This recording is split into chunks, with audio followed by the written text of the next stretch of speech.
तेव्हा बांधलं. आता तुम्हाला एक कळतंय की मध्ये खिडक्या नाहीयेत, म्हणजे या बाजूला तुम्ही जर का बघितलं थोडं नीट तर इथे खिडक्या नाहीयेत, हे तसंच आहे. पण आता असं एक कळायला लागलं की मी जर का मंडपात उभी राहते दर्शन घ्यायला तर मला म्हणजे गाभाऱ्यातला देव नाही दिसला तर काही पॉइंट नाहीये. मी दर्शन घेताना मला देवाची मूर्ती दिसणं गरजेचं आहे. म्हणून आता इथे बघा, इथे काही खिडक्यांसारखं बनवायला सुरुवात झाली. हे आहेत हर्षदा अभ्यंकर, ज्यांनी देशभर प्रवास करून मंदिरशास्त्रांचा अभ्यास केला. त्याबद्दल त्यांनी आज सर्वांना स्लाइड शोद्वारे प्रत्येक मंदिराची माहिती दिली. त्याचा हा भाग आपल्यासाठी. नमस्कार, माझं नाव हर्षदा सुनील अभ्यंकर आणि मला असं वाटतं इथे 2-3 अभ्यंकर आहेत, कोणी कोणी आडनावं सांगितली तेव्हा. तर मी सध्या मास्टर्स करते in economics, Gokhale institute of इकॉनॉमिक्सला, आणि माझं ग्रॅज्युएशन सेंट झेवियर्स कॉलेजमधनं झालं आहे मुंबईला. आणि मी ह्युमॅनिटीजची स्टुडंट आहे. आर्ट्स मी सुरुवातीपासूनच करत आली आहे 11वीपासून. सो या सगळ्या विषयांची खूप आधीपासून मला आवड आहे. आज मात्र मी जे बोलणार आहे, मी कुठल्याही ह्याच्यात खूप मोठे काही कोर्सेस केलेले नाही आहेत किंवा कुठली सर्टिफिकेशन्स वगैरे मी घेतलेली नाही आहेत. पण मी माझ्या बाबांबरोबर खूप फिरते.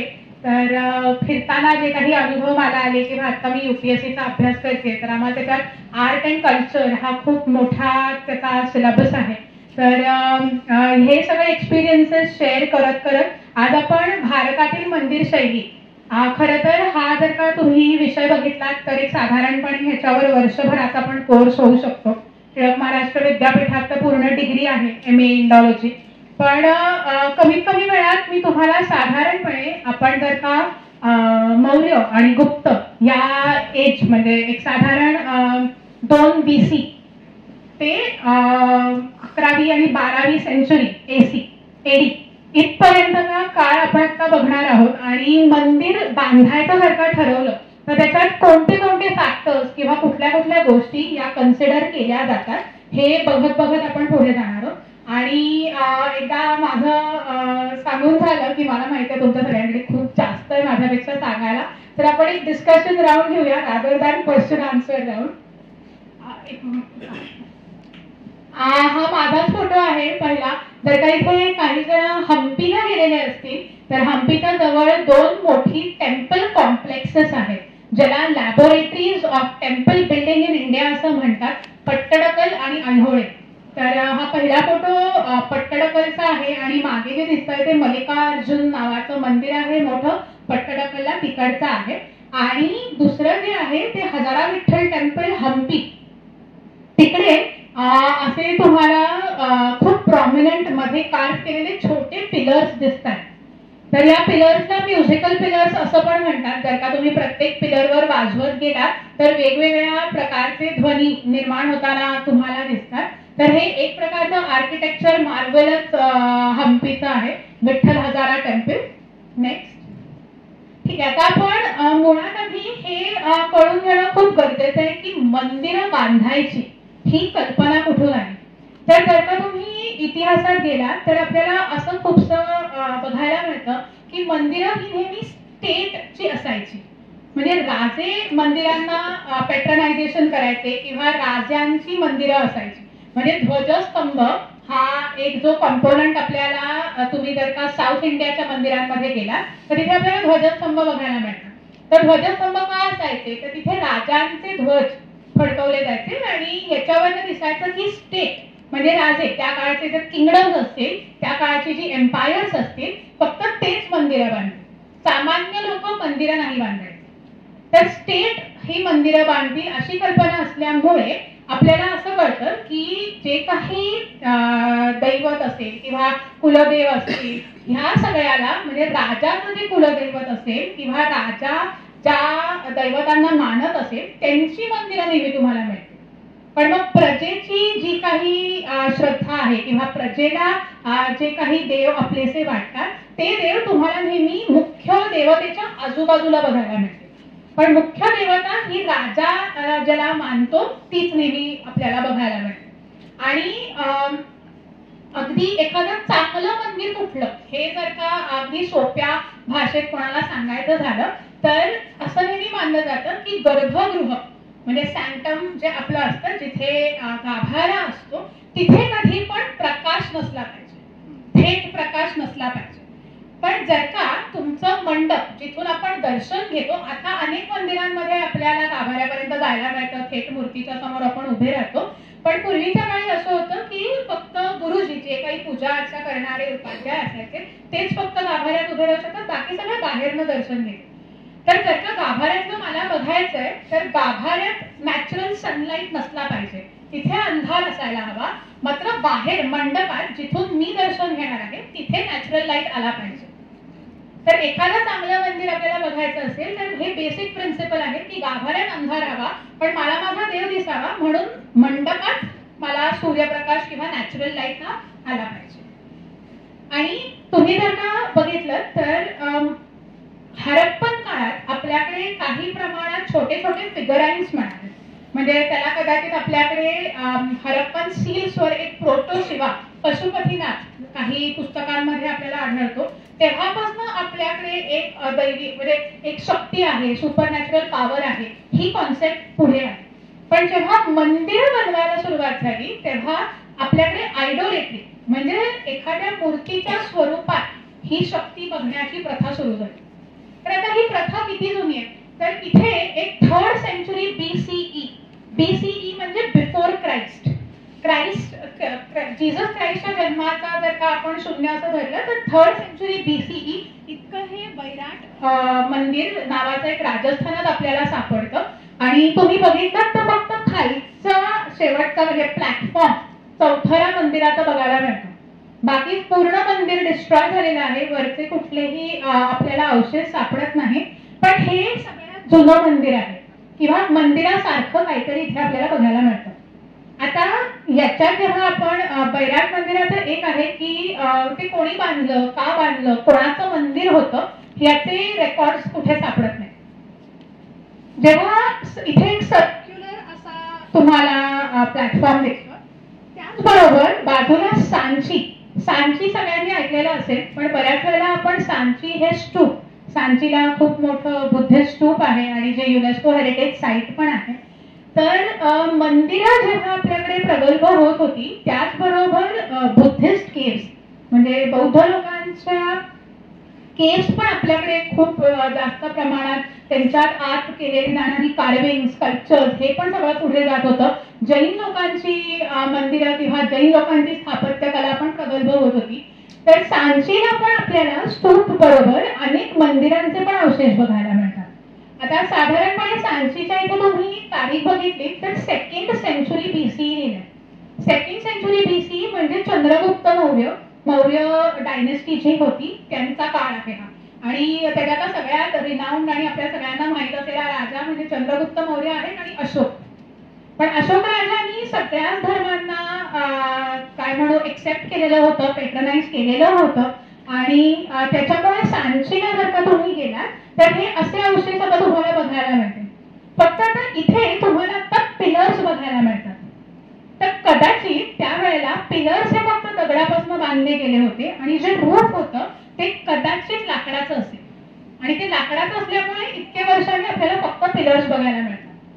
आता या सगळ्यात आपल्याला बिल्डिंग मटेरियल म्हणजे जर का तुम्ही भारताच्या वेगवेगळ्या भागात गेला तर प्रत्येक मंदिर हे एका वेगळ्या मटेरियल पासून त्या भागात सर्वाधिक जे मटेरियल सापडतं त्या मटेरियल पासून बनवलेलं बघायला मिळतं.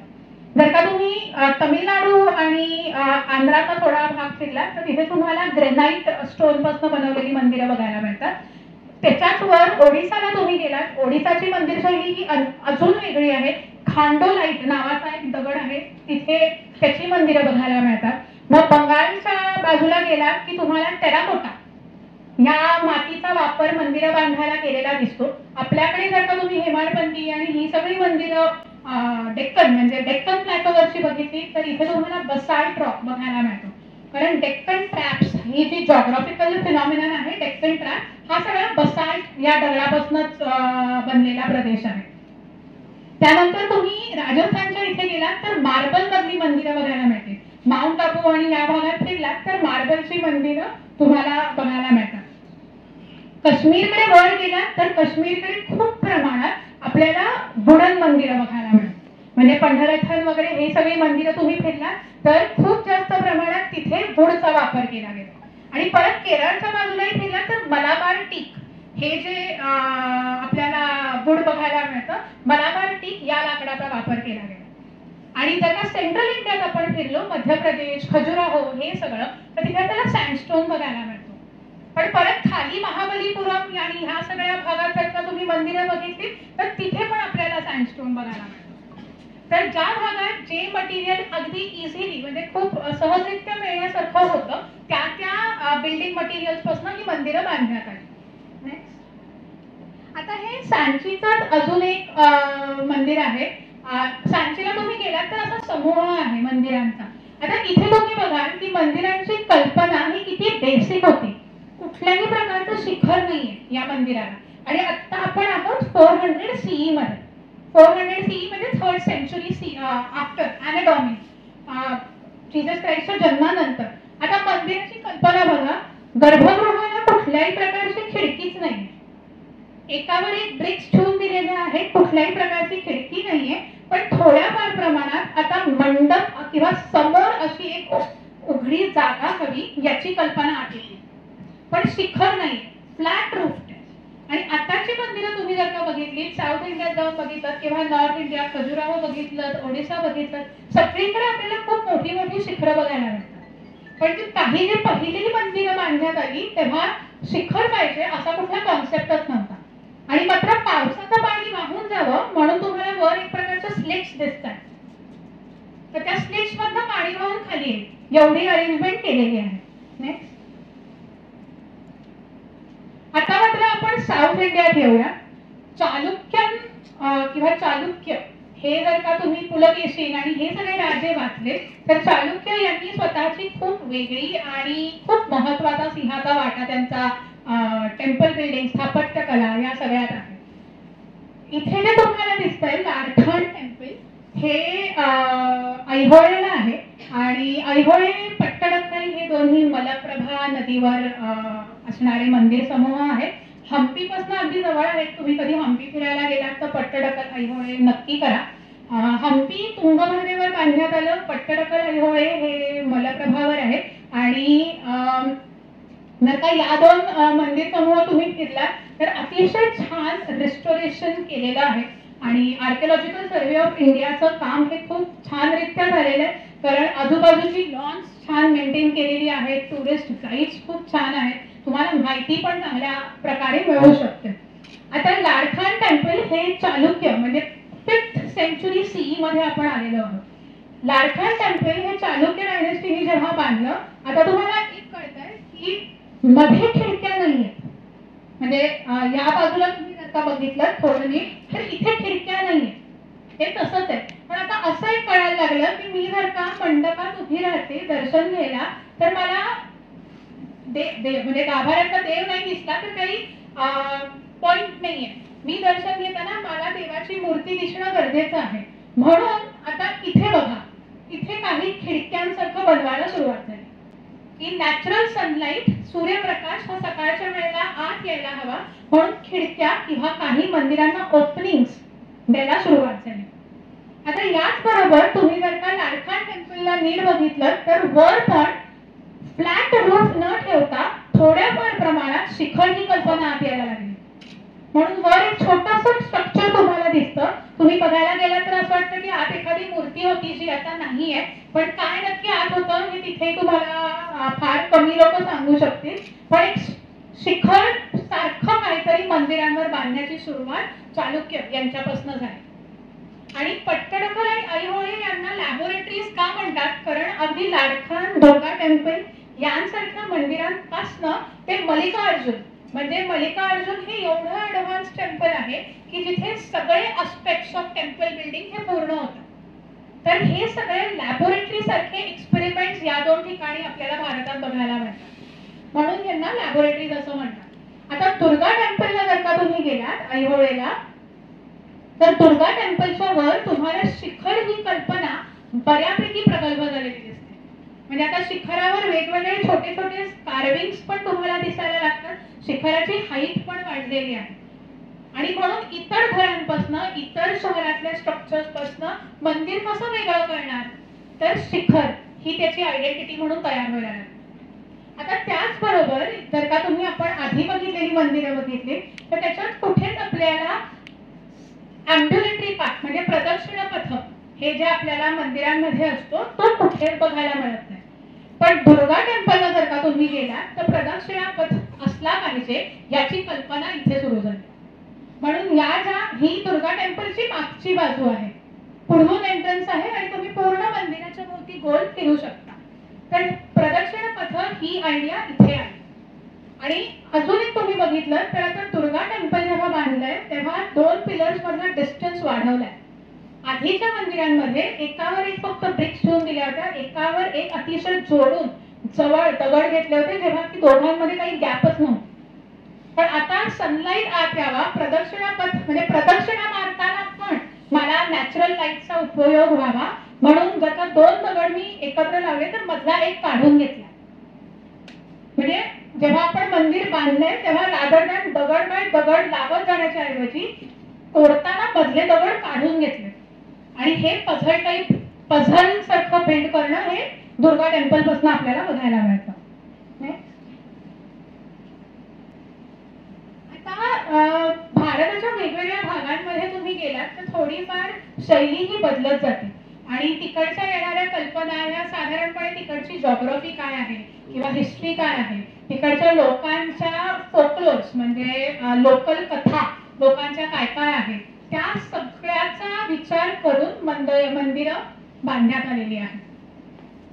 हे डोडाप्पा सप्पा नावाचं टेम्पल आहे साऊथ इंडियात आणि मी ह्याचा फोटो टाकण्याचं कारण एक की तुम्ही जर का नॉर्थ इंडियात गेलात तर नॉर्थ इंडियात आपल्याला खास करून उंच शिखर बघायला नाही मिळत. म्हणजे साऊथ इंडियात तुम्ही फिरलात तर अगदी नजर भेटणारी एवढी मोठी मोठी गोपुरं असतात, एवढे मोठे मोठे शिखर असतात. पण नॉर्थ इंडियात तुम्ही गेलात तर साधारणपणे थोडी बुटके आणि अंड्याच्या आकाराचे बऱ्यापैकी तुम्हाला शिखर बघायला मिळते आणि नावं पण वेगळे. म्हणजे साऊथ इंडियात आपण त्यांना शिखर असं म्हणतो, नॉर्थ इंडियात आपल्याकडे फमसाना किंवा वल्लाभी किंवा रेखा प्रसादम अशी वेगवेगळी नावं शिखरांच्या प्रकाराला दिलेली आहेत. आणि त्याचबरोबर तुम्ही जर का ओडिसाला गेलात, ओडिसातल्या भागात जी काही मंदिर कला पुढे गेली तिथे त्यांनी नावं अजूनच वेगवेगळी. म्हणजे रेखा प्रसादम एक प्रकार असला तर तिथे त्याला जगमोहन असं पण म्हणण्यात आलं शिखराला. आणि शिखराच्या वर जर का तुम्ही एकदम बघितलं नॉर्थ इंडियात तर बऱ्यापैकी तुम्हाला अमलक किंवा कलश, आपल्याकडे कलश उलटा ठेवला जातो गुढीवर वगैरे, त्या प्रकारच्या प्रथा काहीशा नॉर्थ इंडियात तुम्हाला शिखरांवरही बघायला मिळते. किंवा बऱ्यापैकी शिखरांचं कन्स्ट्रक्शन हे एखाद्या कमळासारखं आहे. कमळाची पुढे जाऊन आपण फोटो बघणार आहोत, जर का कमळाच्या पाकळ्या आपण बघितल्या आणि ते उलटं केलं कमळ तर कसं दिसेल, या प्रकारचे कन्स्ट्रक्शन किंवा या प्रकारचं आर्किटेक्चर नॉर्थला बघायला मिळतं. आणि साऊथला मात्र ही कल्पना मोठी होत गेली की जितकं उंच माझं शिखर तितकी माझी शक्ती जास्त किंवा तितकी माझी पॉवर जास्त. तर एक कॉम्पिटिशन म्हणून पण शिखरं उंच उंच करण्यात गेली.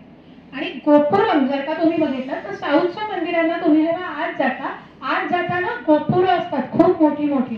तर गोपुरांचा काय सिग्निफिकन्स आहे तर त्यावेळेला नायक ही जी लोक होती, म्हणजे फ्युडलिझम जर का तुम्ही ऐकलेलं असेल तर राजांच्या खाली जे मोठे मोठे जमीनदार लँडलॉर्ड असायचे त्यांना त्याकाळी नायक असं म्हणायचे. आणि जर का या लोकांनी मंदिरं बांधायला थोड्याफार प्रमाणात डोनेशन्स दिली किंवा थोड्याफार प्रमाणात पैसे दिले तर त्या नायकाचा कुलदैव किंवा कुलदेवी ही त्या गोपुरावर कार्व केली जायची. मग मंदिराला जितकी जास्त डोनेशन्स तितक्या जास्त लोकांची कुलदेवी किंवा कुलदैवत हे गोपुरांवर कार्व केलं जायचं आणि म्हणून त्या गोपुरांची हाईट वाढत गेली. आता जॉग्राफी मंदिर बांधताना कशी उपयोगी पडते तर नॉर्थला तुम्ही गेलात तर नॉर्थला खूप मोठ्या मोठ्या नद्या आहेत आणि ग्लेशियर्स मधनं म्हणजे हिमालयातनं या सगळ्या नद्या वाहून येतात, म्हणून ह्या पेरिनियल आहेत, वर्षभर यांना पाणी खूप असतं. म्हणून वॉटर इरोजन आणि फ्लडिंग हे दोन्ही फिनॉमिनन्स आपल्याला खूप जास्त प्रमाणात नॉर्थला बघायला मिळतात अजूनही. अनेक वेळेला उत्तराखंड मधले आपण पूर ऐकतो, हिमाचलमध्ये पूर ऐकतो. तर या सगळ्यापासून आपली मंदिरं वाचावी म्हणून तुम्ही जर का नॉर्थला गेलात तर एक प्लॅटफॉर्म एका हाईटवर बांधला जातो आणि मंदिर त्याच्यावर असतं. प्लॅटफॉर्मवर मंदिरं बांधली जातात. पण तेच जर का तुम्ही साऊथला आलात तर साऊथला खूप मोठ्या प्रमाणात आपल्याला विंड इरोजन बघायला मिळतं. विंड इरोजन होत असल्यामुळे साऊथच्या सगळ्या मंदिरांना कंपाऊंड वॉल बघायला मिळते. विंड इरोजनचा फारसा फरक मंदिराच्या दगडावर होऊ नये म्हणून आपल्याला कंपाऊंड वॉल बघायला मिळते. आणि हे मी का म्हणते तर तुम्ही जर का महाबलीपुरमची काही जुनी मंदिरं म्हणजे पल्लवा आणि यांनी बांधलेली बघायला गेलात तर त्या कुठल्याच मंदिरांना कंपाऊंड वॉल नाही. म्हणजे जे पांडव रथ आपण म्हणतो, नरसिंहवर्मन ज्याला महामल्ल असंही म्हटलं जातं त्या राजाला, त्यांनी बांधलेले हे जे रथ आहेत त्याला कंपाऊंड वॉल नसल्यामुळे बऱ्यापैकी इरोजन झालेलं आहे. पण जर का ज्यांना बृहदेश्वर मंदिर बघायचंय, राजराजेश्वर मंदिर बघायचंय, या सगळ्या मंदिरांमधून तुम्ही गेलात तर कंपाऊंड वॉल ही अगदी प्रॉमिनंटली साऊथच्या मंदिरांना बघायला मिळते. शत्रुपत्न मंदिर वाचवायचं ही एक गोष्ट झाली कंपाऊंड वॉल बांधताना, पण विंड इरोजनचा इफेक्ट हा फारसा मंदिरांवर होऊ नये म्हणूनही कंपाऊंड वॉल बांधली जायची. आता या मंदिरात तुम्ही जर का बघितलं तर मध्ये असा एक पॅच दिसतोय, म्हणजे मी दारातनं आत जाते आणि मध्ये थोडीशी गॅप आहे आणि मग मागे माझं गर्भगृह आहे. तर हा जो मधला पाथवे आहे ना, हा बऱ्यापैकी आपल्याला ओडिसा आणि या भागात बघायला मिळतो. आणि ह्याला अंतराळ असं म्हणतात. अंतराळ म्हणजे मंदिर दोन वेगळ्या भागात बांधलं जातं किंवा दोन पीसेस मध्ये, दोन पार्ट्स मध्ये बांधलं जातं आणि मध्ये जो पॅसेज बांधला जातो त्याला अंतराळ किंवा इंग्रजीत वेस्टिब्यूल असं म्हटलं जातं. आता प्रदक्षिण पथाचा हा भाग होऊ शकतो का तर होऊ शकतो, पण ही एक स्थापत्य कलेची किंवा मंदिर शैली अशी ओडिसात डेव्हलप व्हायला लागली. आणि आजही तुम्ही ओडिसा फिरलात, मी आत्ताच नुकती ओडिसाला जाऊन आले, अतिशय वेगळी अशी शैली आपल्याला नॉर्थ इंडिया आणि साऊथ इंडियापेक्षा ओडिसाला बघायला मिळते. आणि ओडिसा हे सायमल्टेनियसली मंदिर शास्त्र किंवा मंदिरं कशी बांधायची हा एक्सपेरिमेंट ओडिसात सायमल्टेनियसली चालू होता. जेव्हा भारतात बाकीच्या भागांमध्ये जर का खजुराहो बांधण्यात येत असेल किंवा खाली कांचीपुरम आणि इकडे सगळी मंदिरं तयार होत असतील तर ओडिसाची ही एक वेगळी स्वतःची लॅबोरेटरी तेव्हा तयार होत होती. नेक्स्ट आता महाबलीपुरमला तुम्ही जर का गेलात तर अगदी कोस्ट म्हणजे सी शोअरला लागून ही सगळी मंदिरं बांधलेली आहेत. महाबलीपुरम हा अपभ्रंश आहे. नरसिंहवर्मन नावाचा पल्लव या डायनेस्टीचा राजा होता, त्याला महामल्ल असं पण म्हणायचे, तर त्याच्यावरनं महामल्लपुरमचा आता महाबलीपुरम झालेला आहे. महाबलीपुरमला तुम्ही गेलात तर असे खूप मोठे मोठे पॅनल्स तुम्हाला बघायला मिळतात आणि काही खूप युनिक पण अशा गोष्टी आहेत की महिषासूर मर्दिनी तिथे तुम्हाला बघायला मिळते. त्यानंतर अर्जुनास पेनन्स नावाचं हे वर मी दाखवलेलं मोठं म्युरल आहे. त्याच्यात मला माझ्याकडे हे नाहीये पॉइंटर, पण वर अर्जुन पेनन्स म्हणजे अर्जुन तपश्चर्या करताना दाखवलेला आहे. तर या पूर्ण म्युरल्स किंवा हे असे मोठमोठे कार्विंग्स एकाच रॉकवर म्हणजे मोनोलिथिक रॉक कार्विंग्स हे महाबलीपुरम मध्ये आपल्याला सगळ्यात आधी भारतात बघायला मिळतात. एकाच दगडातनं पूर्ण केलेलं कोरीव काम. आता हे कसं आपल्याला ओळखता येतं तर तुम्ही जर का हे रथ बघायला गेलात, पांडव रथ जे आहेत 5 पांडवांचे, ते तुम्ही बघायला गेलात तर बऱ्यापैकी हे रथ काही वेळेला खालच्या बाजूनी तुम्हाला इनकम्प्लीट दिसतात. खालच्या बाजूनी कोरीव काम करायचं राहिलं, स्कल्पचरिंग राहिलं असं बऱ्याच वेळेला बघायला मिळतं. आणि असं का तर तिथे काही जण म्हणतात की ते वरून कोरत आले आणि जेव्हा वरून आपण कोरीव काम करत येतो तेव्हा जेव्हा तुम्हाला मंदिरं प्रगल्भ करायची असतात, मंदिरं बांधायची असतात, ह्याच्यासाठी खूप एक गरजेची गोष्ट आहे की तुमच्या किंगडम मध्ये, तुमच्या राज्यात शांतता हवी. कुठल्याही प्रकारची कला जर का राजाला जोपासायची असेल तर राज्यात शांतता असणं खूप गरजेचं आहे. म्हणजे युद्ध चाललेली आहेत किंवा कुठल्याही प्रकारची इकॉनॉमिक रिसेशन्स राज्यात आलेली आहेत, जसं गुप्त जर का तुम्ही बघितलं तर गुप्त संतांना खूप मोठं इकॉनॉमिक रिसेशन हे इकॉनॉमिक आलेलं होतं. तर या प्रकारचे कुठलेही पॉलिटिकल टर्मॉइल नाही आहे. अशाच वेळेला आपल्याला मंदिर कला ही पुढे जाताना बघायला मिळते. तर इथे वरून काम चालू झालेलं आपल्याला दिसतं, पण कदाचित एंडला ही पल्लव राजांची युद्ध वाढली असतील किंवा पैसे उरलेले नसतील म्हणून खालचं कोरीव काम तसंच राहिलेलं बघायला मिळतं. ते कम्प्लीट व्हायचंच राहून गेलं. तर या प्रकारचे छोटे छोटे एव्हिडन्सेस आपल्याला मंदिरांमधनं पण मिळतात की या राजांची राज्य किंवा किंगडम्स हे कुठल्या दिशेने चाललेली होती.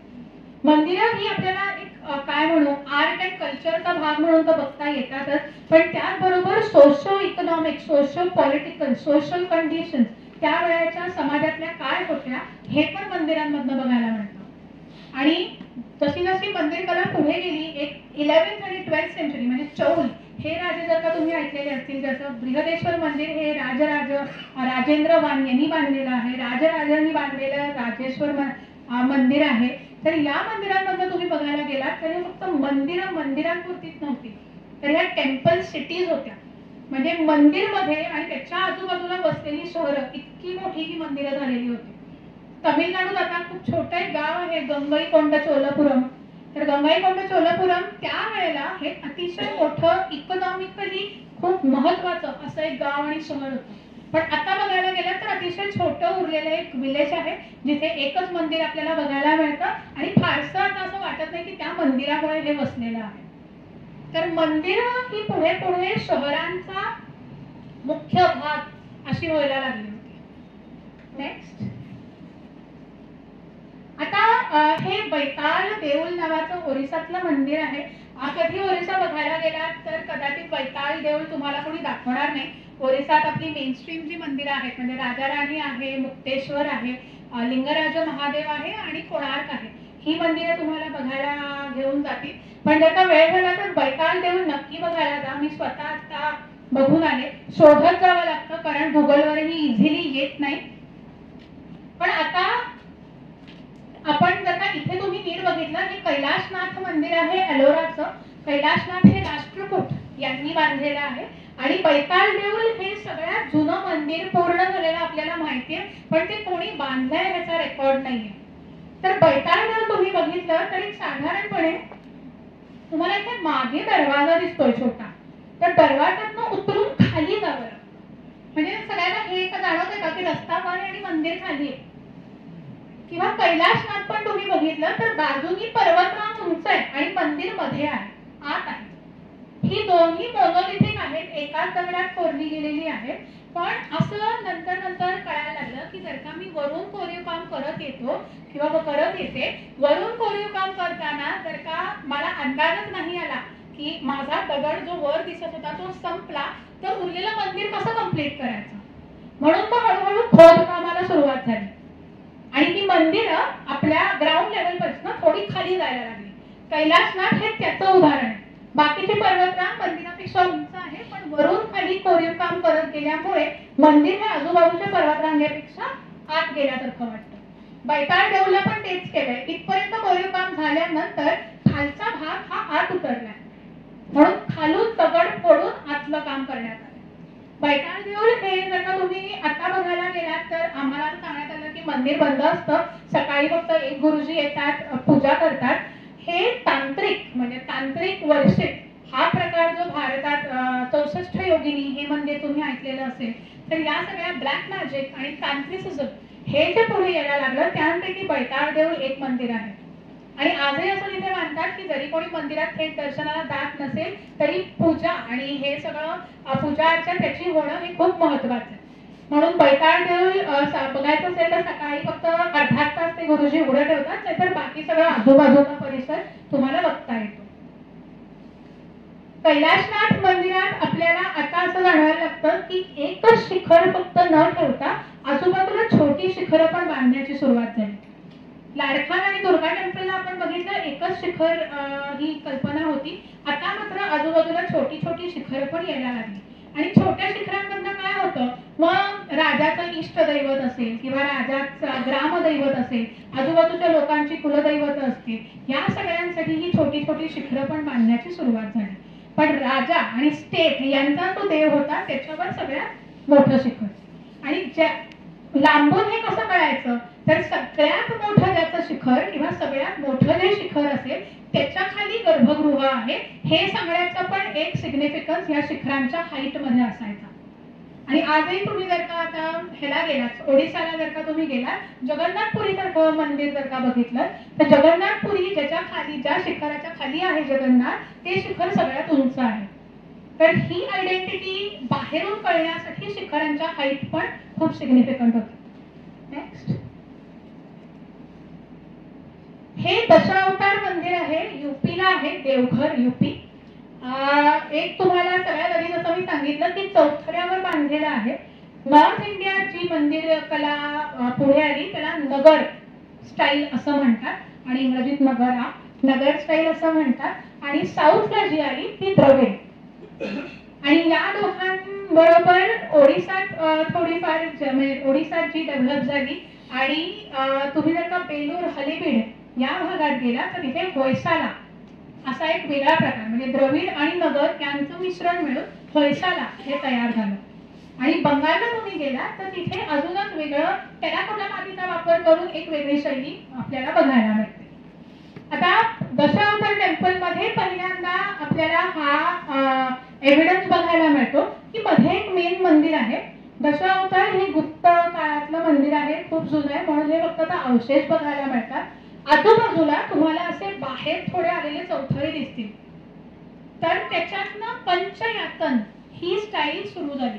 पंचयातन म्हणजे मध्ये एक मुख्य मंदिर असेल आणि बाजूला 5 छोटी छोटी मंदिरं असतील. आजही तुम्ही भारतातल्या जरा जुन्या मंदिरांमध्ये गेलात तर तुम्हाला मेन मंदिराच्या आजूबाजूला अनेक छोटी छोटी मंदिरं बघायला मिळतात. हनुमान असेल, मग शिवपार्वतीचं एखादं असेल, काही ठिकाणी गेला तर नरसिंहाचं बघायला मिळेल, नवग्रहांचं मंदिर असतं आजूबाजूला छोटं. तर ही छोटी छोटी मंदिरं बांधण्याची पहिला एव्हिडन्स आपल्याला दशावतार मंदिरात बघायला मिळतो. मध्ये मुख्य दैवत आणि बाजूला 4 छोटी मंदिरं, पंचयातन. ह्याला पंचयातन स्टाईल असं म्हणतात. नेक्स्ट, आता कोणार्क. मी आता कोणार्कला पण जाऊन आले. अतिशय सुंदर देखणं मंदिर आहे आणि आपल्या सगळ्या मेनस्ट्रीम मंदिरांपेक्षा खूप वेगळं असं मंदिर आहे. बघायला नक्की जा जेव्हा जमेल तेव्हा, कारण आता कोणार्कचा मागचा भाग हा बऱ्यापैकी पडत आला आणि रिस्टोरेशनचं काम चाललंय. आणि अनफॉर्च्युनेटली रिस्टोरेशन ते मशीन बेस्ड करतात, पण आता इतके चांगले कारागीर आपल्याकडे उपलब्धच नाहीये जे असंच्या असं कोरीव काम आपल्याला करून देते. म्हणून थोडाफार ॲनिमेशन, AI या सगळ्यांचा वापर करून लेझर कटिंगनी स्टोन तिथे आणून ते लावणार आहे. खूप सुंदर मंदिर आहे आणि हिस्ट्री किंवा मंदिर बघायचं असेल तर किती सुंदररित्या मंदिर आपल्याला बघता येतं ह्याचं खूप छान उदाहरण आहे.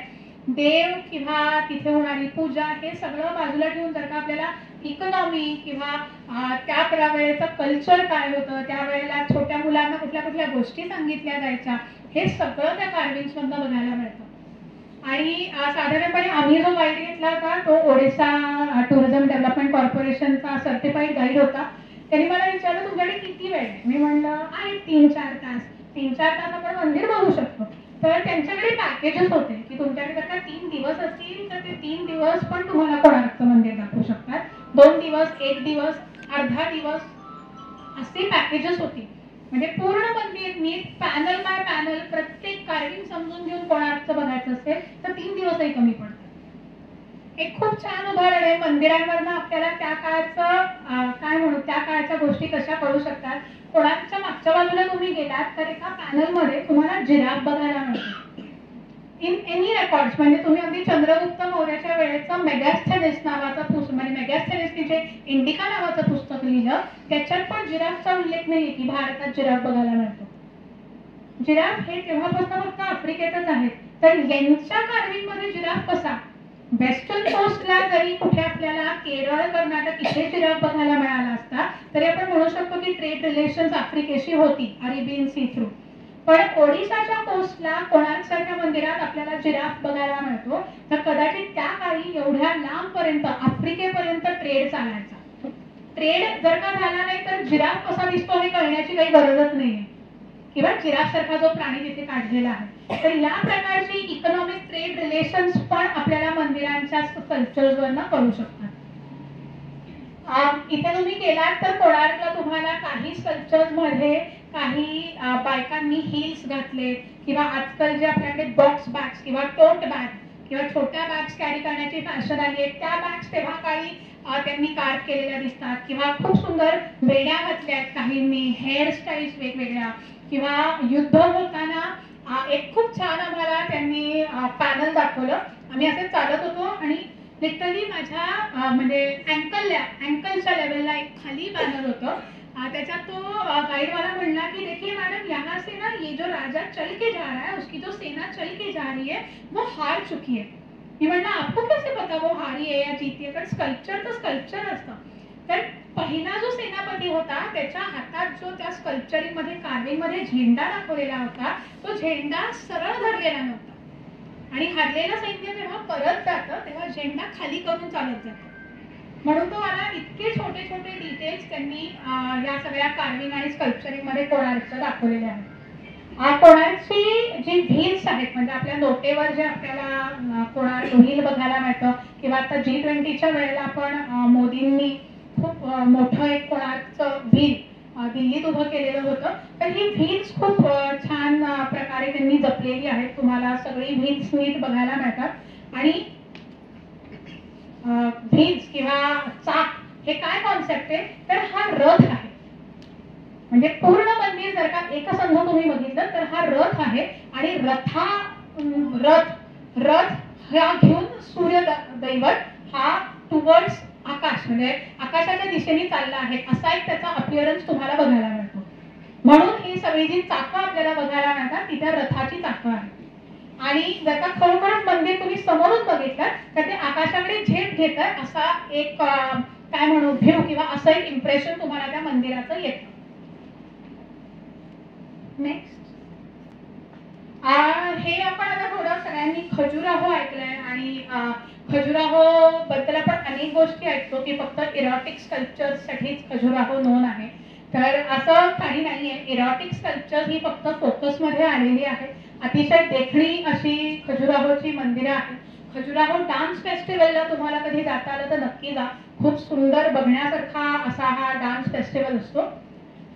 खजुराहो साधारण छत्रपूर नावाच्या मध्य प्रदेशातल्या डिस्ट्रिक्टमध्ये येतं आणि खजुराहो चांडेल ह्या डायनेस्टीच्या राजांनी बांधलेलं टेम्पल कॉम्प्लेक्स आहे. तुम्ही जर का लक्ष्मण टेम्पल खजुराहोचं बघितलं, खजुराहो बद्दल हे नाव का पडलं असं बऱ्यापैकी तुम्हाला कथा ऐकायला मिळते. तुम्ही कुठे वाचलात तर सगळ्यात पहिली कथा अशी म्हणतात की खूप पूर्वी मंदिराचा एंट्रन्स जिथे होता तिथे 2 खजुराची झाडं होती आणि खजुराची झाडं म्हणून खजू ह्याच्यावरनं आलंय आणि त्याचा बेरर किंवा प्रोटेक्शन करणारी ती झाडं आहेत आमच्या मंदिरांची अशा हे खजुराहो हे नाव पडलं. पण काही लोक असंही सांगतात की आपला जो विंचू असतो, विंचू म्हणजे स्कॉर्पियन बेरर, अशा हे पण खजुराहो असं नाव पडलेलं आहे. तर ह्याच्याबद्दलच्या अनेक दंतकथा आहेत की खजुराहो हे नाव का पडलं. खजुराहोला तुम्ही गेलात तर आता तुम्हाला असं एक दिसेल की मंडप मगापासून मी जे म्हणते तर मंडपाचा उपयोग हा फक्त दर्शन घेण्यासाठी नसतो. अनेक प्रकारची मंडपं तुम्हाला साऊथ इंडियात बघायला मिळतात. जसं की प्रसाद मंडप असतं जिथे प्रसाद बनवला जातो आणि लोकांना दिला जातो. आजही जगन्नाथपुरीला गेलात तर प्रसाद मंडप हे त्यांचं वेगळं आहे. त्याचबरोबर कल्याण मंडप असायचं जिथे राजाचं लग्न लावण्यात यायचं. नाट्य मंडप असायचं, नृत्य मंडप असायचं. नृत्य मंडपात अनेक नृत्य म्हणजे भरतनाट्यम जर का तुम्ही साऊथ इंडियातलं बघितलं तर भरतनाट्यम हे मंदिराच्या आत केलं जाणारं नृत्य होतं, त्याला भरतनाट्यम असं म्हणण्यात आलं. तर अशी अनेक मंडप वेगवेगळ्या उपयोग म्हणजे वेगवेगळे उपयोग असणारी आपल्याला बघायला मिळतात. खजुराहोला तुम्ही गेलात तर तुमचं जे प्रसाद मंडप आहे हे मंदिरांच्या समोर बघायला मिळतं काही ठिकाणी. आणि अशी ही कल्पना आता वेगळी होत गेली की सगळी मंडपं मंदिराचा भाग पाहिजेत असं नाही, तर मंदिराच्या आवारात ही मंडपं पाहिजेत अशी कल्पना पुढे यायला लागली. आणि खजुराहोच्या इरॉटिक स्कल्पचर्स बद्दल जर का सांगायचं झालं तर तुम्ही सुरुवातीपासून जर का चालत गेला मेन गर्भगृहापर्यंत तर आपल्याकडे अशी एक गोष्ट सांगितली जाते की देवापर्यंत पोहोचायचं असेल तर तुम्हाला 7 हेव्हन्स 7 वेगवेगळे स्वर्ग पार करावे लागतात. आणि जर का तुम्ही कुठल्याही मध्ये येणाऱ्या गोष्टींनी विचलित नाही झाला तर तुम्ही त्याच्यापर्यंत पोहोचू शकता.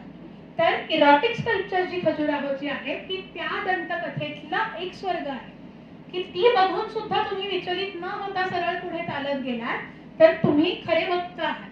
किंवा अशी येणारी ही गोष्ट आहे.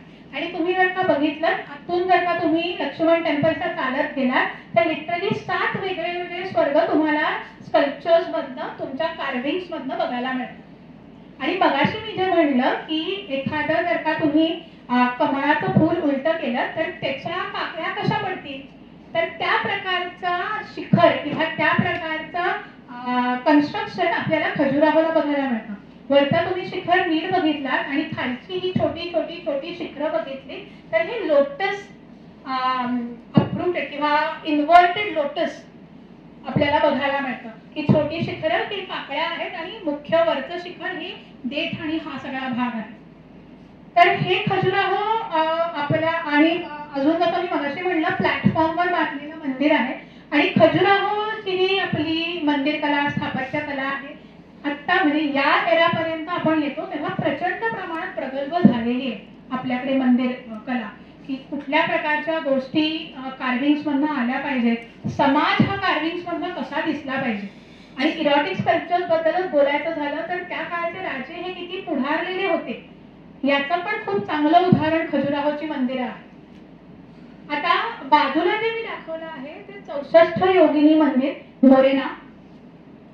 64 योगिनी मंदिरांचं जे कन्स्ट्रक्शन किंवा जी पद्धत भारतात प्रचलित आहे बऱ्यापैकी ही मंदिरं तुम्हाला सर्क्युलरच बघायला मिळतात. आणि कोणी मला सांगू शकेल अजून काय आपल्याकडे भारतात असं सर्क्युलर आहे? काय काय हा तर जुना जे पार्लमेंट बिल्डिंग आहे आपली जुनी पार्लमेंट बिल्डिंग ही सर्क्युलर आहे. तर काही लोकांचं म्हणणं आहे जेव्हा एडविन ल्युटन्स आणि या लोकांनी जेव्हा पार्लमेंट आणि राजपथ आणि राष्ट्रपती भवन बांधायला घेतलं तेव्हा त्यांनी असं ठरवलं की मी भारत पूर्ण फिरीन आणि काही एलिमेंट्स हे त्याच्यातले उचलून आणीन आणि वेगवेगळे भारतातले एलिमेंट्स घेऊन मी त्याच्यापासून आपला राजपथ राष्ट्रपती भवन आणि पार्लमेंट बनवी. तर बऱ्याच लोकांचं म्हणणं आहे की 64 योगिनी मंदिराचं जे कन्स्ट्रक्शन आहे गोल त्याच्यावरनं पार्लमेंट बिल्डिंग इन्स्पायर्ड होती जुनी वाली. आता 64 योगिनी टेम्पल्सला तुम्ही जर का गेला तर मंदिरांच्या आतल्या बाजूने तुम्हाला सगळ्या योगिनी बघायला मिळतात आणि मध्ये ब्रह्माचं किंवा याचं मंदिर असतं जे मधल्या भागी तुम्हाला दिसतं. आणि 64 योगिनी टेम्पल किंवा 64 योगिनी मंदिरं ही फक्त 1 किंवा 2 नाही आहेत. भारतात अनेक 64 योगिनींची मंदिरं आहेत. आणि जसं मी मगाशी बैताळ देऊळचं तांत्रिक वर्कशिप तुम्हाला सांगितली त्याच प्रकारचं सगळं तांत्रिक किंवा तांत्रिक हे 64 योगिनी मंदिरांमुळे भारतात पुढे यायला लागलं. आणि 64 योगिनी मंदिरांमधनं जर का तुम्ही गेलात तर आता हे जसं ब्राऊन म्हणजे ब्राउनिश ऑकर दिसतंय हे त्या सँडस्टोनमुळे. पण जर का आत गेलात तुम्ही तर हमखास सगळ्या योगिनींच्या मूर्त्या या तुम्हाला ग्रेनाइटच्याच बघायला मिळतील. काळ्या गुळगुळीत अशाच मूर्त्या तुम्हाला 64 योगिनीच्या बघायला मिळतील. आणि रिसेंट पार्लमेंट पण जे आपल्याकडे नवीन सेंट्रल विस्टा प्रोजेक्ट खाली जे पार्लमेंट बिल्डिंग आपल्याकडे इनॉग्रेट करण्यात आली त्याच्यातही भारतातल्या अनेक मंदिरांमधले वेगवेगळे अस्पेक्ट्स त्यांनी इन्कॉर्पोरेट करण्याचा प्रयत्न केला. म्हणजे अगदी मेन पार्लमेंट हॉल जो आहे तो आपल्याकडे नॅशनल बर्ड म्हणजे पिकॉकवरनं इन्स्पायर्ड आहे. त्याचबरोबर प्रत्येक द्वार पार्लमेंट मधलं जे आहे तिथे वेगवेगळे स्कल्पचर्स म्हणजे काही आदिवराह किंवा वराह त्यानंतर बुल या सगळ्यांचे अस्पेक्ट्स घेऊन पार्लमेंट बिल्डिंग आपण बांधली. आता आपण थोडं central India south India north India हे सोडून बंगालकडे जाऊया. तुम्ही जर का बंगाल आणि यांची हिस्ट्री बघितली तर थोडीशी स्कॅटर्ड आहे हिस्ट्री असं वाटतं. किंवा आपण जेव्हा इतिहास शिकतो तेव्हा आपल्याला फार त्याचा म्हणजे आपल्या शाळांमधनं किंवा आपल्या पुस्तकांमधनं बंगाल आणि या प्रदेशातल्या हिस्ट्रीवर फार फोकस नसतो. तर तुम्ही जर का बंगाल आणि हा भाग केला तर एकतर टेराकोटा माती याचा वापर केलेला आहे. टेराकोटा म्हणजे बेक्ड माती. आता टेराकोटाचा वापर जेव्हा आपण करतो तेव्हा कुठल्याही प्रकारचे कर्ज देणं मातीला सोपं जातं. कारण आपल्याकडे जी मंदिरं आहेत ती आपण दगडाने बांधल्यामुळे दगडाला कर्ज देणं खूप अवघड आहे. म्हणून ब्लॉक मेथडनी बांधली गेलेली मंदिरे पझल्स आपण जसे लावतो किंवा मेकॅनोचा खेळ असतो त्या प्रकारचं कन्स्ट्रक्शन दिसतं. पण बंगालला मात्र ते माती वापरत होते, म्हणून त्यांना रूफला कर्व देण्याची मुभा होती. म्हणून सगळ्या मंदिरांना किंवा मॅक्सिमम मंदिरांना तुम्हाला एक कर्व दिलेला बघायला मिळतो. आणि हा कर्व पुढे जाऊन बांगला रूफ म्हणून खूप फेमस झाला.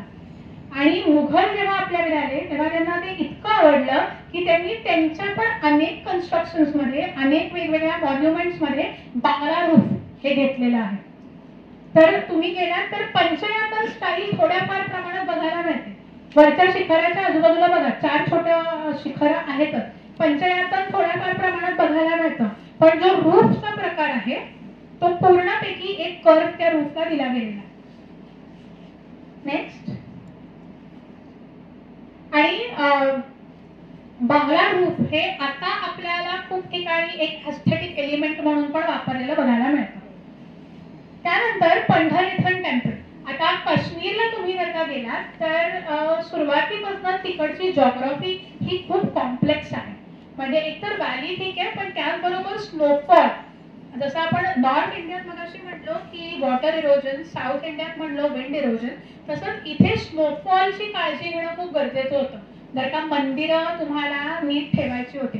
तर इथे सगळीकडे आपल्याला स्लोपिंग रूफ्स बघायला मिळतात. आणि थोड्याफार प्रमाणात जर का आपण बघितलं तर वेगवेगळ्या कल्चर्सचा इन्फ्लुएन्स काश्मीर मधल्या मंदिरांवर जास्त दिसतो. आणि मंदिरांचे साइजेस पण छोटे आहेत. म्हणजे साऊथ इंडियात तुम्ही जर का लांबवर उभं राहिलात तरी सांगू शकता की ते समोरचं मंदिर. पण एक प्रकारची आयडेंटिटी क्रिएशन काश्मीरमध्ये मंदिरांची ही साऊथ आणि नॉर्थ पेक्षा खूप वेगळी आहे.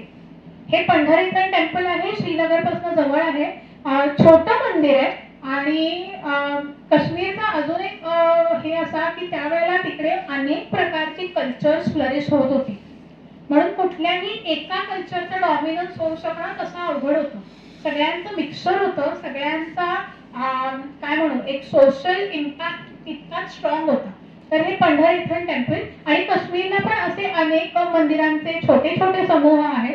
ऑफकोर्स आपल्या चौल किंवा खजुराहो या इतक्या यांच्या एवढे मोठे नाहीयेत. आणि जसं मी मगाशी म्हटलं खूप जास्त प्रमाणात इथे लाकडाचा वापर केला गेला आहे. आणि आता मात्र जेव्हा लाकूड रिस्टोर करण्याची किंवा लाकूड प्रिझर्व्ह करण्याची वेळ येते तेव्हा दगडापेक्षा लाकूड प्रिझर्व्ह करणं हे खूप अवघड असतं. म्हणजे ASIचं काम जेव्हा आपण साऊथ इंडियात, नॉर्थ इंडियात बघतो तेव्हा त्या दृष्टीने ते काम सोपं आहे. दगड रिस्टोर करणं सोपं आहे, पण लाकूड रिस्टोर करणं जास्त अवघड आहे. आणि लाकडाचं लाईफ पण खूप कमी आहे, म्हणून आपण मगाशी बघितलं की आपल्याला सांची आणि इथे रूफ बघायलाच मिळत नाही. तर हे काश्मीरची मंदिरं आहेत. नेक्स्ट. आता थोडं आपण मंदिरांबद्दल बोलतोय तर तसं मी म्हटलं फैसाला हे पण एक वेगळी शैली आपल्याकडे डेव्हलप होत होती. North India plus south India यांचं एक मिश्रण. हलेबीड, बेलूर हा भाग तुम्ही फिरलात की तुम्हाला बघायला मिळेल. पण नुकतंच या 2 वर्षापासून न्यूज मध्ये, करंट अफेअर्स मध्ये हे मंदिर खूप फेमस होत आहे. कोणाला नाव माहिती याचं? ऐकलंय कोणी? तर या मंदिराचं नाव आहे रामप्पा टेम्पल. रामप्पा तेलंगणाच्या जवळ आहे. आणि तुम्ही रामप्पा टेम्पल हे का न्यूज मध्ये आहे तर हा जो मंदिर समूह आहे हा युनेस्को हेरिटेज साईट साठी सांगितला गेला. आणि रामप्पा हे एकमेव मंदिर आहे ज्याचं नाव ज्यांनी केलंय, ज्यांनी बनवलंय मंदिर त्याच्यावरनं ठेवण्यात आलंय. बाकीच्या मंदिरांची नावं ही तिकडची दैवत किंवा तिकडचं दैवत जे आहे त्याच्यावरनं ठेवण्यात आलंय. रामप्पा मात्र एका राजाचा मिनिस्टर होते ज्यांनी हे मंदिर बांधलं किंवा राजाने सांगितलं म्हणून हे मंदिर बांधण्यात आलं. रामप्पा हे त्याच्यावरनं पडलेलं नाव आहे. आणि रामप्पा हे का फेमस होत आहे किंवा रामप्पा हे युनेस्को हेरिटेज साईट मध्ये का सांगण्यात आलंय? एकतर म्हणजे रामप्पाचा जर का तुम्ही ड्रोन वरून जर का व्ह्यू बघितला तर स्टार शेप्ड हे बांधलाय प्लॅटफॉर्म. आणि मगाशी मी म्हटलं की नॉर्थ इंडियाला प्लॅटफॉर्म लागायचे, साऊथ इंडियाला लागायचे नाही. पण ही जी शैली आपल्याकडे डेव्हलप झाली ह्याच्या दोघांचं मिश्रण होतं, म्हणून या मंदिरात आपल्याला प्लॅटफॉर्म बघायला मिळतो. आणि स्टार शेपचा हा प्लॅटफॉर्म आहे. तुम्ही जर का ह्याचे गुगलवर जाऊन फोटो बघितले आणि इथे पण तुम्हाला जर का जाणवत असलं तर हे आपले स्टारचे जे कॉर्नर्स येतात ना तशा प्रकारे हा चौथरा बाहेर आला. आणि त्याचबरोबर याच्यात जर का तुम्ही नीट बारकाईने बघितलं तर असं वाटतं की सगळे पिलर्स जे मंदिराचे आहेत ते खालच्या मंदिराच्या भागाला कनेक्टेडच नाही, ते हवेत तरंगतात असं वाटतं.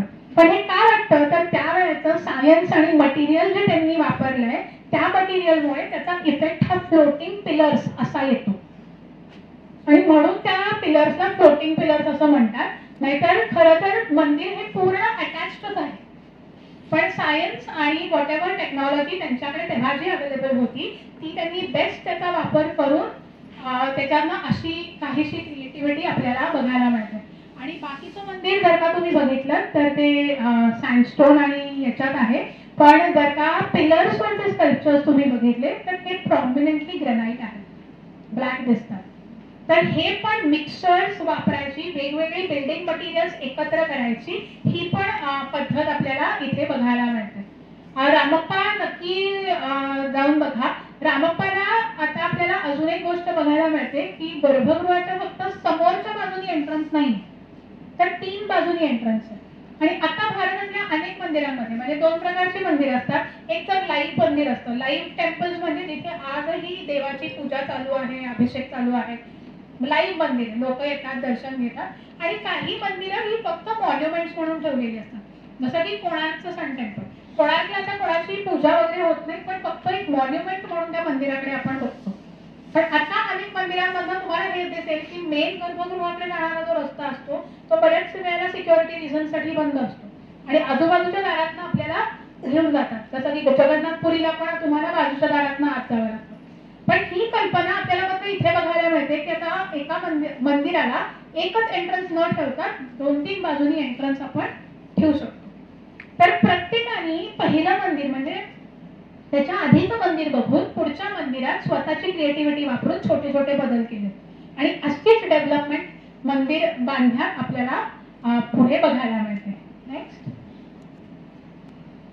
आता सगळ्यात महत्वाचं म्हणजे ही सगळे सेंचुरी आपण एक 2nd सेंचुरी BC पासून ते अगदी 8-9 सेंचुरी पर्यंत आलोय. खजुराहो, चांडेल बघितले, 8-9 सेंचुरीचे बघितले. त्यानंतर आपण आता महाबलीपुरम बघितलं जे सगळ्यात सुरुवातीला एक 6-7 सेंचुरीतलं असेल. पण सगळ्यात हाईट म्हणजे ultimatum of temple building in India जर का बघायचं असेल तर ते म्हणजे चौल किंवा चोला, आता इंग्लिशमध्ये त्यांना चोला असं पण म्हणतो आपण. तर चौल या लोकांनी जे मंदिरं बांधली ती मंदिर कला, स्थापत्य कला ह्याच्यातले सगळ्यात highest level, most advance techniques बांधून ही वापरण्यात आलेली आहेत. आणि ही मंदिरं ते का बांधू शकले तर जर का तुम्ही त्यांच्या काळातली जर का सगळी पॉलिटिकल हिस्ट्री वाचली तर बऱ्यापैकी युद्ध चौल हे जिंकू शकले होते. म्हणून पैसा प्रचंड होता आणि मंदिर बांधायचं तर पैसा पाहिजे, मंदिर बांधायचं तर तुमची इकॉनॉमी स्ट्रॉंग पाहिजे आणि मंदिर बांधायचं तर तुमचा सोशल क्लास किंवा सोशल ॲटमॉस्फिअर पण हे खूप स्टेबल पाहिजे. आणि कुठली पण चौल या डायनेस्टीची मंदिरं तुम्ही बघितली तर खूप कमी प्रमाणात तुम्हाला ती अर्धवट अशी आढळतात. सगळी मंदिरं ही बांधून पूर्ण झालेली. तर ह्याचं कारण की प्रदीर्घ काळ कुठल्याही प्रकारचा डिस्टर्बन्स त्यांच्या किंगडम मध्ये नसेल हे असं आपण म्हणू शकतो. विजयलय चोल हा पहिला त्यांचा राजा ज्याने ही डायनेस्टी सुरू केली.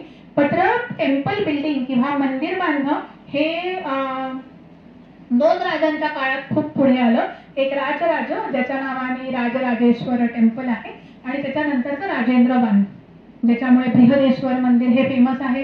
त्याचबरोबर गंगईकोंडा चोलपुरमला खूप मोठं मंदिर यांचं आपल्याला बघायला मिळतं. आता इथे जे मी मगाशी तुम्हाला म्हटलं गोपूर बघा, इनिशियली गोपूर बृहदेश्वराचं छोटं आहे पण जसं जसं आपण गोपूर डोनेशन्स वाढत जातात तसं तसं ही गोपुराची हाईट पण वाढत जाते. मात्र यांची कंपाऊंड वॉल बघा किती सिग्निफिकंटली कंपाऊंड वॉल बांधलेली आहे. आणि आजही साऊथ इंडियातल्या कुठल्याही मंदिराचा कंपाऊंड वॉल ही तुम्हाला दिसतेच. हम्पीच्या पण सगळ्या मंदिरांमधनं कंपाऊंड वॉल बघायला मिळते. हम्पीचं अतिशय प्रसिद्ध मंदिर आहे विरूपाक्ष. विरूपाक्षला आजही पूजा होते.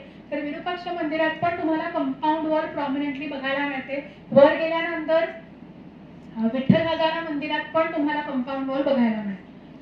आणि शिखराची हाईट बघा की मी गावाच्या कुठल्याही टोकाला असेल तरी मला मंदिर कुठे आहे हे कळेल. कारण मंदिर कसं मी मगाशी म्हटलं, हे सिटीचा सेंटर होता. मंदिरांमुळे शहरं वसवली जायची, शहरं वसवल्यावर मंदिरं नाही बांधली जायची.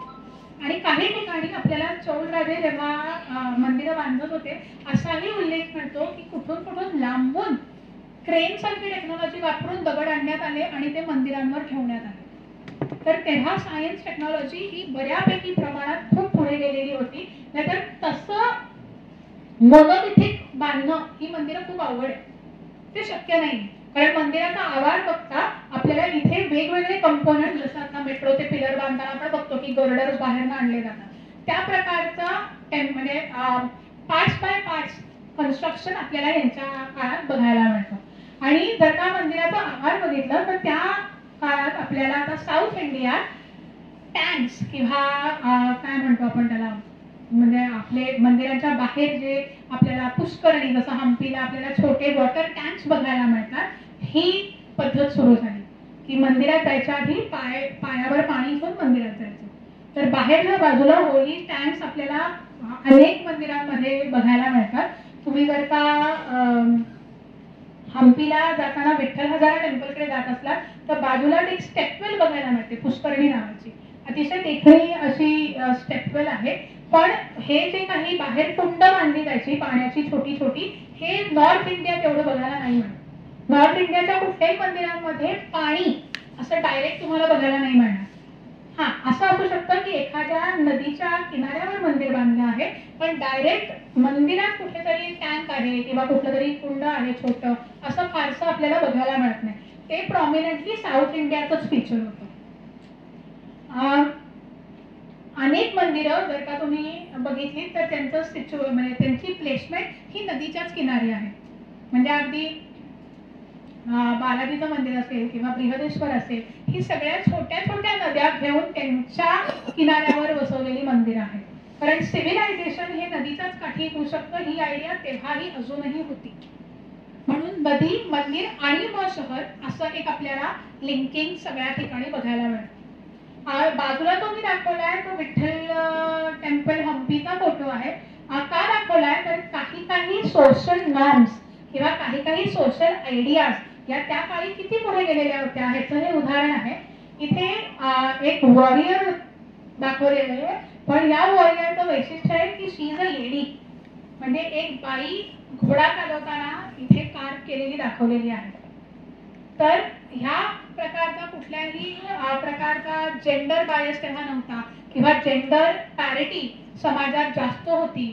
हे सगळे एव्हिडन्सेस आपल्याला या स्कल्पचर्स मधनं बघायला मिळतात. नेक्स्ट. तर ह्या स्टेपवेल्स आहेत मी ज्या म्हणत होते.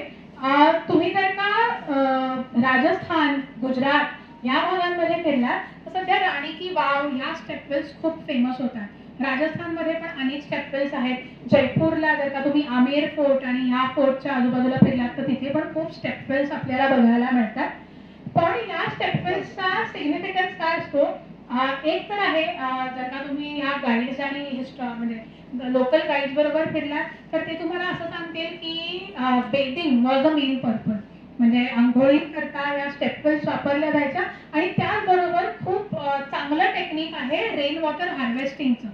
वॉटर स्टोरेज जर का ट्रेडिशनल वेनी करायचं असेल तर राजस्थान आणि ह्या भागात वॉटर स्टोरेजचं अतिशय मेन असं टेक्निक हे स्टेपवेल्स होतं. आणि स्टेपवेल्स तुम्ही जर का बघितल्या तर इथे तुम्हाला त्या छोट्या छोट्या स्टेप्स दिसत आहेत, त्या साधारणपणे 5 किंवा 7 अशा दिसतात आपल्याला नेहमी. तर 5 किंवा 7 अशा स्टेप्स का बांधल्या जातात तर आपल्याकडे आधीपासून खूप जास्त प्रमाणात नक्षत्रांवर विश्वास ठेवला जातो. तर जी नक्षत्र आपल्याकडे महत्वाची आहेत ती नक्षत्र यांच्या थ्रू दाखवता यावी, त्याचा सिग्निफिकन्स यांच्या थ्रू दाखवता यावा म्हणून 5 स्टेप्स बांधल्या जायच्या. आणि काही प्रमाणात काही डायनेस्टीज ज्या होत्या, जसं की आता इक्ष्वाकू आपली रामाची जी डायनेस्टी आपण म्हणतो, ते सगळे सूर्यवंशी होते. आणि काही डायनेस्टीज आपल्याकडे ह्या चंद्रवंशी होते. तर स्वतःच्या कल्चरनुसार स्वतःला जे बिलीव्ह व्हायचं, स्वतःच्या नक्षत्रांमध्ये ते विश्वास ठेवायचे किंवा काही लोक ग्रहताऱ्यांवर खूप म्हणजे ग्रहांवर खूप विश्वास ठेवायचे. तर हा सगळा कल्चरल सिग्निफिकन्स या स्टेपवेल्स मध्ये घेतला जायचा. म्हणजे त्याचा अर्थ असा नव्हता की छान उतरता यावं म्हणून 7 बांधू, अजून जास्त उतरता यावं म्हणून 9 बांधू. तर ग्रहांवरचा विश्वास, नक्षत्रांवरचा विश्वास हा सगळा त्याच्यातनं सिग्निफाय व्हावा म्हणून या प्रकारची कन्स्ट्रक्शन केली जायची. आणि आज आता तुम्ही स्टेपवेल्स बघायला गेलात तर रिस्टोरेशन छान प्रकारे केलेलं दिसतं आपल्याला, पण पाणी हा कॉम्पोनंट मात्र फारच कमी दिसतो. म्हणजे जर का तुम्ही तिथे जाऊन इमॅजिन करण्याचा प्रयत्न केला की याच्यात पाणी कसं स्टोअर होत असेल तर ते इमॅजिन करणं खूप अवघड आहे. कारण स्टेपवेल्स मधनं इव्हॅपोरेशन पण कसं रिड्यूस करायचं, जास्तीत जास्त काळ कसं पाणी त्याच्यात साठून राहील हे बघायचं, हे इमॅजिन करणं खूप अवघड आहे. आणि राणी की वाव सारख्या स्टेपवेल्सला तुम्ही गेलात किंवा दिल्लीला उग्रसेन की बावली खूप मोठा आहे, तर या सगळ्या ठिकाणी तुम्ही गेलात तर वेगवेगळे प्रकार स्कल्पचरिंग स्टेपवेल्स मध्ये पण कसं केलं जायचं हे आपल्याला बघायला मिळतं. राणी की वावला प्रत्येक स्टेपच्या बाजूला कार्विंग्स तुम्हाला बघायला मिळते आणि प्रत्येक कार्विंगला त्याच्या मागची स्टोरी आहे. हा शेवटचा फोटो आहे. मॉडर्न म्हणजे आपल्याला मॉडर्न टाइम्स मध्ये जर का आर्किटेक्चर लोकांपर्यंत पोहोचवायचं असेल किंवा भारताचं वैभव हे लोकांपर्यंत पोहोचवायचं असेल तर हा खूप छान मला असं वाटतं इनिशिएटिव्ह आहे. हम्पीचा रथ आहे. मी जेव्हा हम्पीला गेले होते विठ्ठलाचा टेम्पल समोर हा रथ उभा होता. तुम्ही जाऊन त्या रथाला हात लावू शकत होता, रथाबरोबर फोटो काढू शकत होता. आता मात्र रथाच्या बाजूने पूर्ण कंपाऊंड घातलंय, रथापर्यंत आपण जाऊ शकत नाही. पण हा मी रथाच्या समोर 50 रुपयाची नोट धरली आहे. आपल्या 50 रुपयाच्या नोटेवर हा हम्पीचा रथ आहे आणि रथ अतिशय बघण्यासारखा आहे. रथ बरोबर मंदिराच्या समोरच्या बाजूला ठेवला, म्हणजे रथ हा मंदिराकडे फेस करतोय. नॉर्थ इंडियातली मंदिरं तुम्ही जर का बघितली तर साऊथ इंडियातली पण थोडेफार प्रमाणात ही सगळी नॉर्थ फेसिंग किंवा ईस्ट फेसिंग असतात. ईस्ट फेसिंग आपल्याकडे सूर्योदयाला खूप महत्व दिलेलं आहे.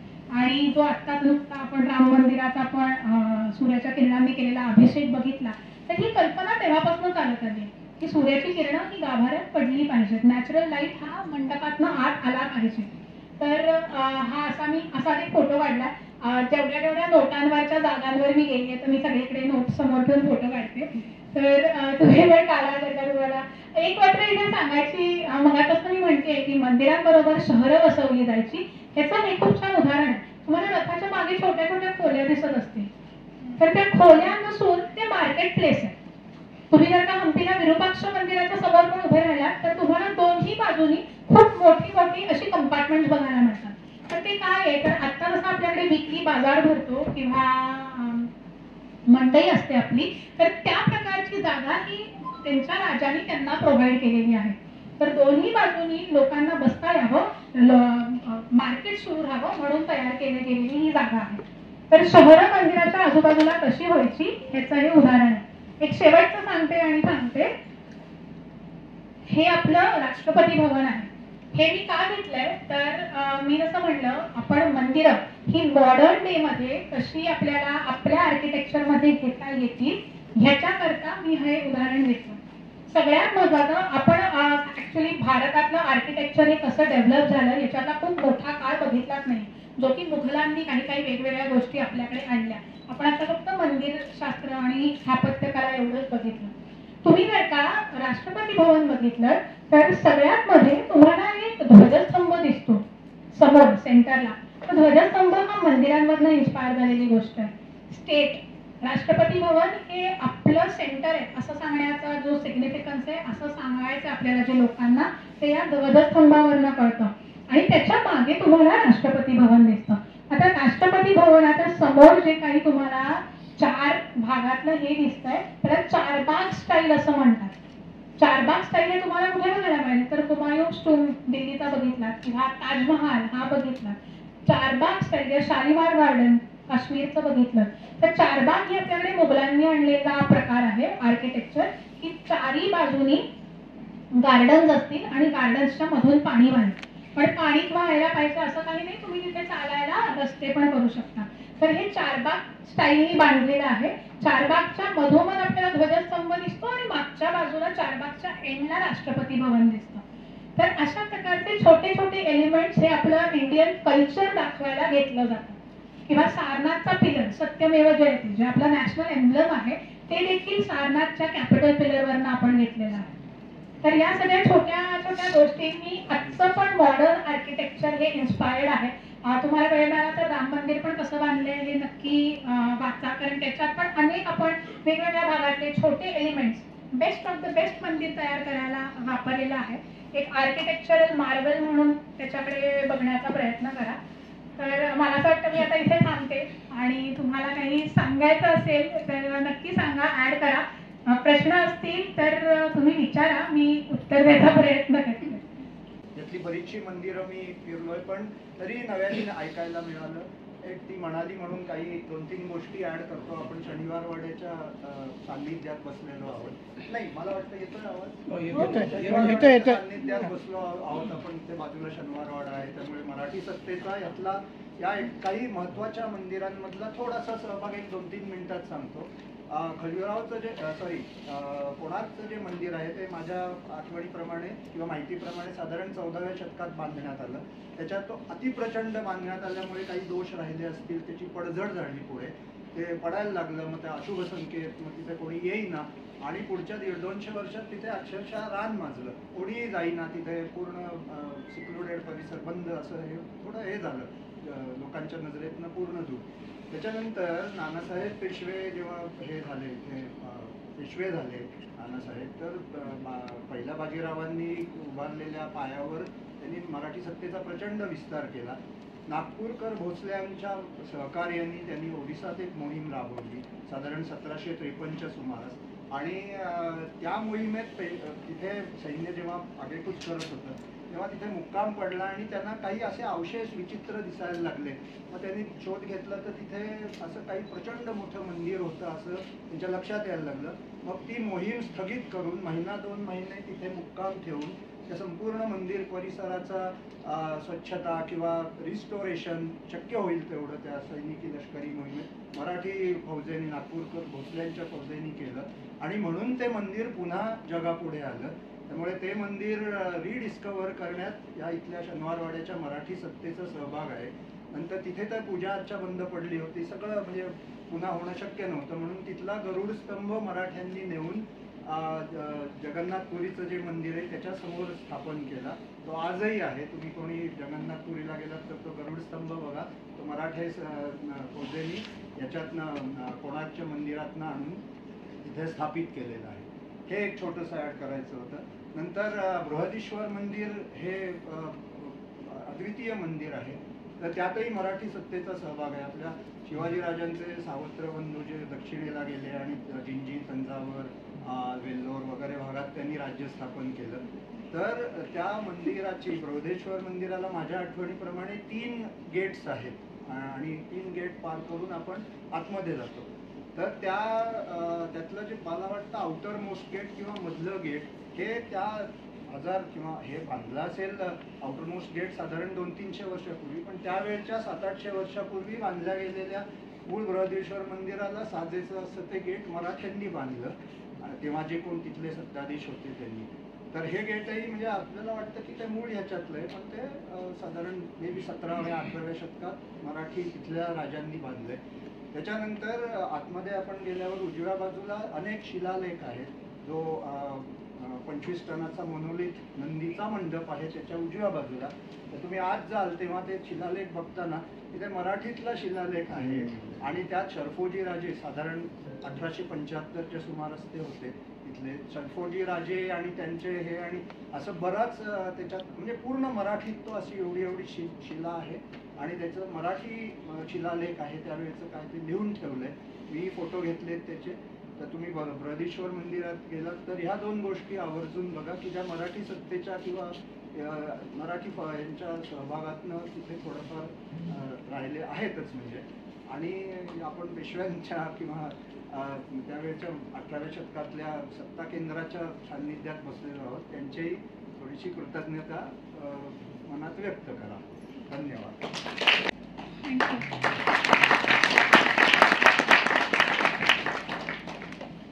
मंदिरातल्या गर्भगृहात अंधारच असायला पाहिजे असं का? आम्हाला बिलीफ सिस्टीम माहीत नाही की एक्झॅक्टली अंधारच का असायला पाहिजे, पण तुम्ही जर का भारतभरातलं कुठलंही मंदिर बघितलं तर आता आपण आर्टिफिशियल लाईट लावतो, पण असं नेहमीच म्हणतात की देवाला नॅचरल लाईटचं एक्सपोजर नसलं पाहिजे. म्हणजे मला देव बघायला दिवा पाहिजे किंवा लाईट पाहिजे, पण देवाला डायरेक्टली आपण नॅचरल लाईटमध्ये एक्सपोज करत नाही. पण त्याच्या मागचा बिलीफ काय आय हॅव नो आयडिया.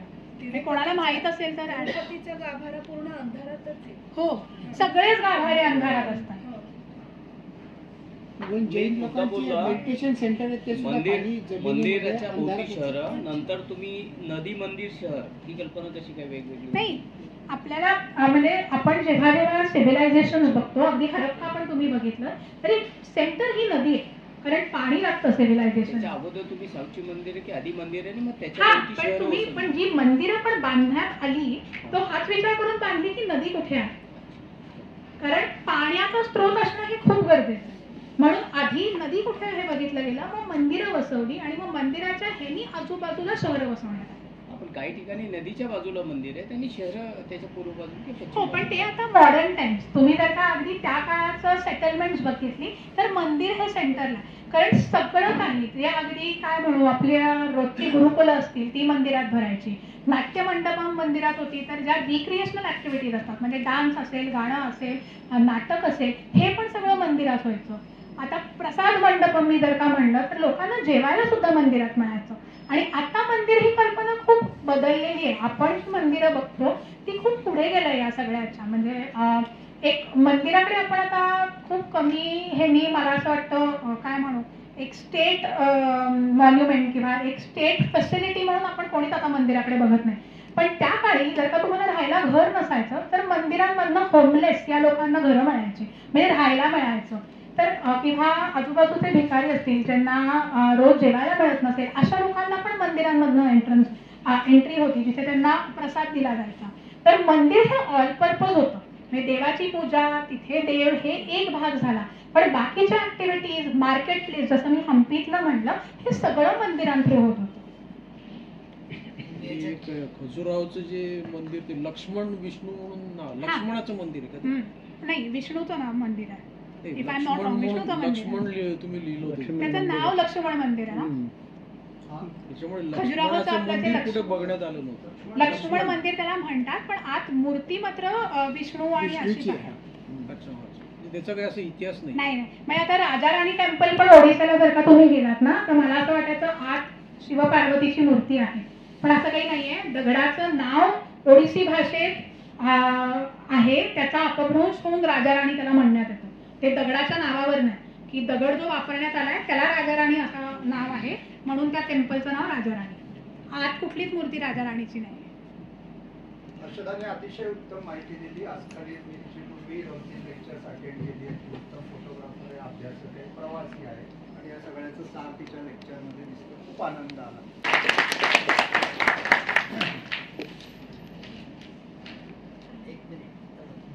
डोळेश्वर मंदिरचा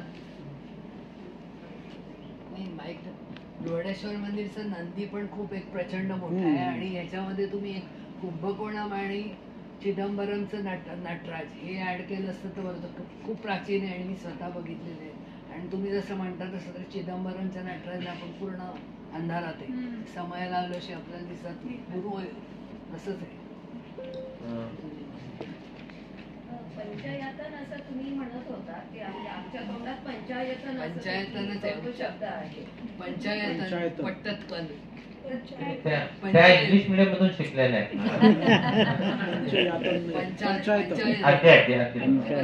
बद्री पंचायत. मी का 1-2 मिनिटं फक्त, कारण काय हे खूप लांबच आहे. काल मी त्यांना असं म्हणत होतो की तुम्ही तुमचं व्याख्यान 45 मिनिटांमध्ये संपवा, कारण त्यांची आई प्राध्यापक आहे, तर त्यांनी माझं काही ऐकलं नाही आणि मुळात आपल्या कार्यक्रमाला थोडा उशीर झाला होता. मला त्यांचं कौतुक अशासाठी की मी सुद्धा पूर्वी त्यांचं व्याख्यान ऐकलं होतं. फोटोग्राफी उत्तम दर्जाची आहे, तळवळकरांनी जे सगळे इनपुट्स दिले तेही महत्वाचे आहेत. आणि अनेकदा असं म्हटलं जातं की वादे जे आहेत ते तत्वबोधा, ह्या सगळ्यातून आपल्या एकेकांच्या सूचना पुढे येऊन आपण याच्यातून पुढे जाऊ. जेव्हा सगळ्यात पहिल्यांदा मी यांचा तो स्लाइड शो पाहिला होता तेव्हाच मी त्यांना फोन करून इथं बोलवलं, कारण आपल्या सभागृहामध्ये त्यांचा सत्कार केला होता. मी त्यांना असं म्हणालो होतो की पुढचं जेव्हा हेरिटेज वॉक सुरू होईल तेव्हा दर महिन्यातून एक तरी स्लाइड शो आपण करूयात आणि तुम्ही त्याची जबाबदारी घ्या. मला आठवत आहे हा. तर तसा प्रयत्न म्हणजे 3 आपण हेरिटेज वॉक बाहेर घेत जाऊ, परंतु एक स्लाइड शो आणि नव्या लोकांनी तो केला पाहिजे की ज्याच्यातून पुण्याचे भावी काळातले वक्ते तयार होतील. त्यांनी खूप उत्तम याच्यावरती कष्ट केलेले आहेत. फक्त कधीही समाधान होणं शक्य नसतं. त्याचं कारण असं भारत हा इतका वैविध्याने नटलेला देश आहे की कमालीच्या बाहेर. तर त्यामुळे दरवेळी स्लाइड शो पाहिजे की अपुरेपणाची भावना असते. कितीही उत्तम दर्जाचे आंबे खाल्ले तरी हापूसची अतृप्तता वेगळी. तर त्यामुळे आजचं जे सगळं व्याख्यान आहे, आता ज्यांना शंका असेल त्यांनी व्याख्यान झाल्यानंतर त्यांना इथेच आपण थांबवणार आहोत, म्हणजे तुम्ही त्यांच्याशी बोलू शकाल.